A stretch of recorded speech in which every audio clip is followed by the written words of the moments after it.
نبدأ مع بعض بموضوع مهم. خرجنا من شهر رمضان الكريم ومن العيد، في مننا اللي قدر يستفيد اثناء الشهر ويظبط اللايف ستايل بتاعه ويظبط وزنه ويظبط الكالوريك انتيك والكلام الحلو اللي قلناه قبل كده، وفي منا اللي ساب نفسه وما قدرش يقف قدام مغريات الاكل اللي بتبقى عندنا في العزومات، وطبعا في برضه اللي مسك نفسه وجا في العيد ساب الدنيا خالص قصاد الغريبه والكحك والبسكوت وطبعا الرنجه والاسماك وغيرها. يعني دلوقتي عندك فرصه ذهبيه انك تبدا برضه مع شهر شوال تكمل الرحله اللي انت بداتها في شهر رمضان. في عندك جزء ليه علاقه بالجانب الديني وجزء ليه علاقه باللايف ستايل. الجانب الديني انت عندك تقريبا 12 يوم موجودين في شهر شوال او اكتر تقدر تصومهم ما بين الست ايام البيض والثلاث ايام اللي في نص الشهر وكل اثنين وخميس. لو عودت نفسك على الموضوع دوت بجانب طبعا الجانب الديني والثواب اللي هيطلع منه، انت كمان عودت الخلايا بتاعتك طول الوقت ان عندها جزء من الاسترفيشن او جزء من احساسها ان هي ناقص عندها المصادر بتاعت الطاقه اللي بتاخدها بشكل مباشر من الدم. فانت عودت الخليه طول الوقت ان هي تعمل الميتابوليك شيفت اللي اتكلمنا عليه قبل كده، ان هي تجيب من مصادر الطاقه المخزنه عندها او تحول حاجات عندها الى السكر وغيره من الحاجات اللي بتحتاج تحرقها، وخاصه العضلات اللي بتضطر تحرق الدهون وانت بتشتغل عليها. طيب رقم 2 اعمل ايه؟ ابدا بقى من النهارده بلاش الثلاث وجبات الاساسيه، ان انا بفطر كويس جدا واتغدى كويس جدا واتعشى كويس جدا. ده بيخلي ان انا بوصل عند مرحله العشاء ديت باخد كميات كبيره من السعرات الحراريه اللي بدخل بعد منها بنام، وبالتالي احنا قلنا لما بننام بعد الاكل على طول انا الاكل ده اتخزن عندي لان الجسم ما حرقهوش. حاول تتعود ان يبقى عندك على مدار اليوم من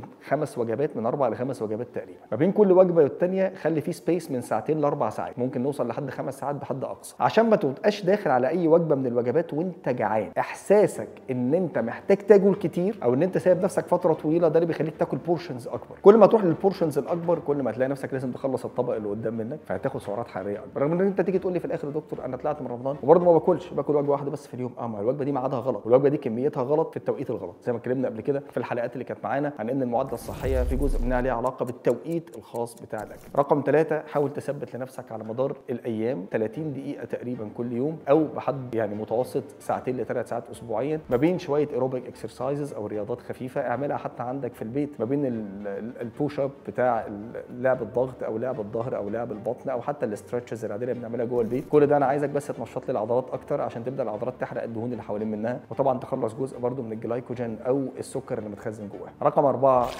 الميه ثم الميه ثم الميه. انا ما قلتش عصاير وما قلتش مشروبات دافيه، انا بتكلم عن الميه نفسها. حافظ لي في اليوم زي ما اتكلمنا قبل كده على موضوع ال8 كوبايات دول او اكتر. كل ما الميه عندي كتير بجانب ان ليها جزء بسيط في الاحساس بالشبع، ليها جزء تاني في ان انت طول الوقت تحس ان انت فريش وتحس ان البرين او ان المخ عندنا والجهاز العصبي واصل له جزء من النيوترينتس او جزء من العناصر الغذائيه اللي هو محتاجها، فانت احساسك بالجوع طول الوقت هيبدا يقل. وافتكر دايما ان انت لما هتوازن كل امورك هتبقى صحتك احسن.